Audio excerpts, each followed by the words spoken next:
La minería ilegal avanza y avanza de manera acelerada en nuestro país, pero para justamente esa expansión necesita combustible, necesita gasolina. En el siguiente reportaje, Julio Chuquitaipe nos cuenta cómo funciona el abastecimiento de combustible a esta actividad ilegal que mueve miles de millones de dólares cada año.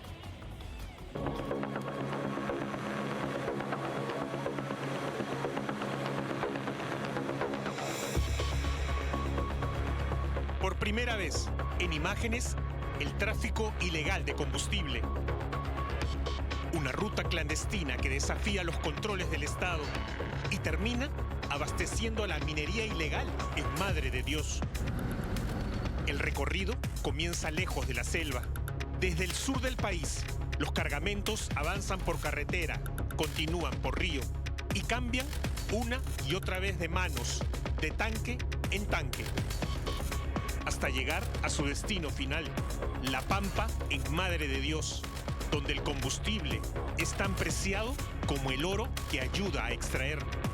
Estamos frente a una estructura criminal que se dedicaba a desviar la gasolina y otro tipo de combustibles a la minería ilegal. Lamentablemente, en el transcurrir del tiempo, la minería ilegal está tornándose en un delito que le está ganando la batalla al Estado. Durante 3 años, agentes de la policía fueron reconstruyendo cada uno de sus eslabones. Identificaron a cada integrante de la organización, los almacenes clandestinos, los puntos de acopio y el recorrido que seguía el petróleo hasta llegar a los campamentos de la minería ilegal. Allí, un galón, adquirido a 16 soles en Arequipa, terminaba vendiéndose por 38. Un negocio rentable como devastador.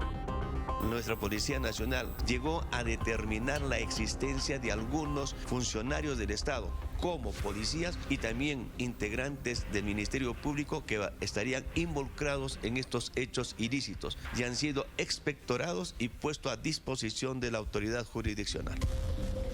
En Madre de Dios, el combustible está sometido a estrictos controles para evitar que termine en manos de la minería ilegal.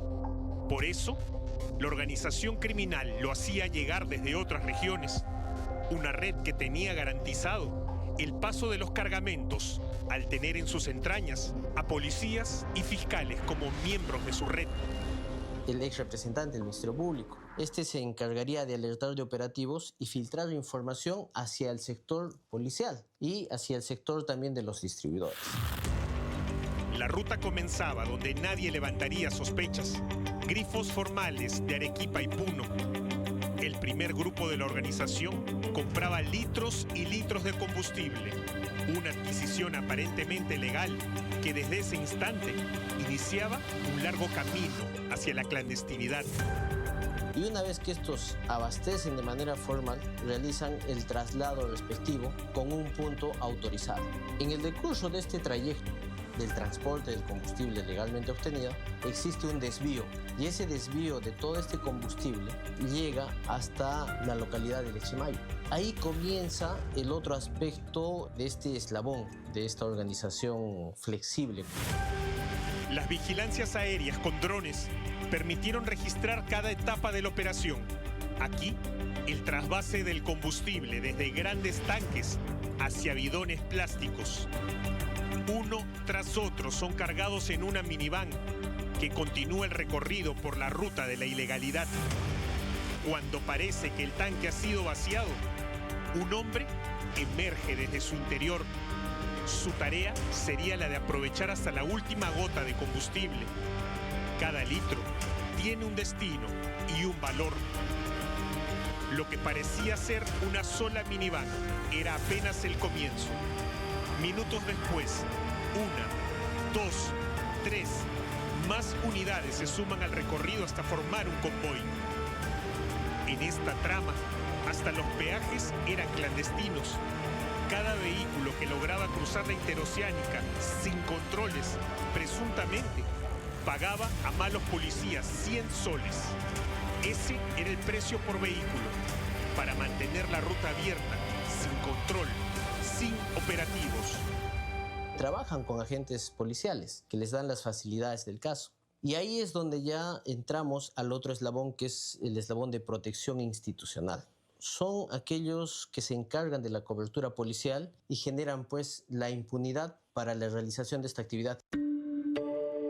La investigación fue descubriendo que en esta organización había 4 policías infiltrados que eran parte de esta estructura criminal. 3 adscritos a la comisaría de Santa Rosa en Tambopata. La cuarta, una suboficial que, de acuerdo a las pesquisas, mantenía vínculos con un grifo ubicado en Mazuco. Este personal policial cumplirían funciones de protección y cobertura, realizaban coordinaciones directas con otros miembros de esta organización, brindando información sobre los controles policiales y omitiendo las intervenciones respecto a las caravanas que trasladaban todo el combustible a esta localidad. Junto a estos policías aparece un nombre que sorprende aún más. Un fiscal especializado en materia ambiental, el mismo que durante años se mostró al frente de operativos de interdicción. Hoy es señalado por la investigación como parte de la estructura que habría protegido a toda esta red. Una investigación que alcanza a quienes deberían perseguir el delito. Según las autoridades, el fiscal Carlos Chirre Ramírez habría desempeñado un papel clave para esta organización. Carlos Alberto Chirre Ramírez, alias Doc, amigo o fiscal, a razón de su cargo brindaría información respecto a operativos reservados en contra de la minería ilegal, señalando las rutas donde se realizarían. Además, brindaba facilidades de principios de oportunidad ante posibles intervenciones, cerrando así un mecanismo de cobertura institucional ante el actuar de esta presunta organización criminal. Durante meses, los agentes de la DIVIAC registraron en video diversas reuniones del entonces fiscal Carlos Chirre con personajes vinculados a la minería ilegal, encuentros fuera de su despacho que, según los investigadores, evidenciarían una relación incompatible con el cargo que ejercía. Mira cómo está pegado a la... Mira cómo lo está hablando, mira. Ya los tengo todos ya. Deja el celular. Ahí tiene para acá. ¿Qué le está poniendo en el celular? No sé, pero estaba mostrando imágenes usted. No, todos que están dándole su celular a él. Autoridades que permitían que el combustible continuara en ruta, ya no por carretera, esta vez por río. Camiones cargados con enormes cilindros plásticos, con 56 galones de petróleo, cada uno, retrocedían hasta el río Inambari. Poco importaba si parte de la carga cae o no al río. Uno a uno, los pesados recipientes son pasados a canoas que tienen como destino final los campamentos de la minería ilegal. Nadie se esconde, nadie huye. Ocurre a plena luz del día en el centro poblado Lechemayo, en el límite entre Puno y Madre de Dios, donde por momentos la ley parece haber dejado de existir. Son imágenes inéditas, captadas por agentes de la DIVIAC durante el seguimiento a la organización criminal denominada Los Lecheros del Puerto, encargados de desviar miles de galones de petróleo hacia la minería ilegal que devasta nuestra selva en Madre de Dios. Se dedicaba exclusivamente a desviar insumos de combustibles a la zona de la minería ilegal, adquiría legalmente el combustible de Arequipa y lo llevaba vía de Juliaca. Hasta ahí venía lícitamente. Pero esta persona, que era un empresario, llevaba ya el combustible a una zona llegando hacia Madre de Dios y ahí en el camino desviaba el insumo a la minería ilegal. Con los cilindros a bordo, estas canoas navegaban por el río Inambari, desde el puerto Lechemayo hasta Mazuco, recorrido que continuaba por los puertos de Punquiri, Carlos y Sarayacu, una red de desembarcaderos que abastece el corazón de la minería ilegal. Hay que entender algo, la minería ilegal nos está ganando la batalla. No podemos permitir que continúen en estos actos ilícitos. Para enfrentar a la minería ilegal, no solamente en Madre de Dios, son puntos álgidos de la minería ilegal, tiene que tomarse medidas drásticas y urgentes. Es el momento de militarizar las zonas donde está ejerciéndose la minería ilegal en el Perú. Si usted hace un sobrevuelo por la zona de Madre de Dios, parece que hubiera habido una bomba atómica. Luego de años de impunidad, el esquema de tráfico de combustible de los llamados lecheros del puerto finalmente empezó a desmoronarse.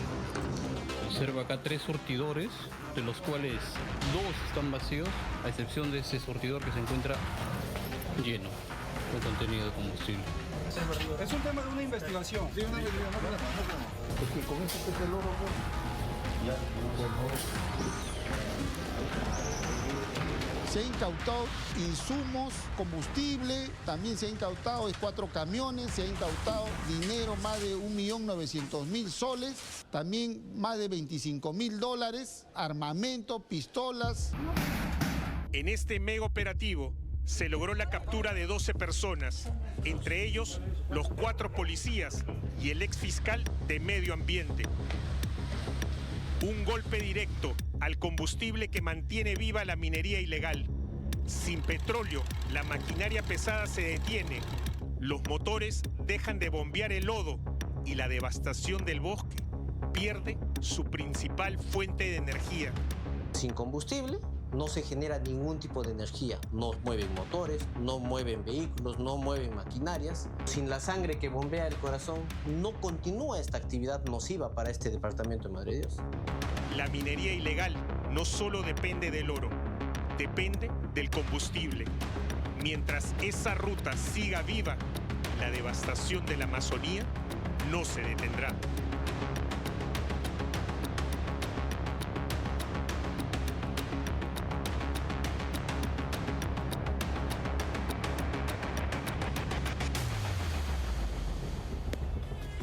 A ver, sin duda un importante golpe que ha dado la policía y el Ministerio Público a la minería ilegal. Sin embargo, lo que hemos tenido en los últimos años es una expansión de esta actividad ilícita, producto, hay que decirlo, de leyes que se han dado desde el Congreso de la República para proteger esta actividad. Me refiero evidentemente al Reinfo, que ha sido un manto protector para la actividad y para los mineros ilegales. Además, ojo, además de otras leyes como el uso de explosivos.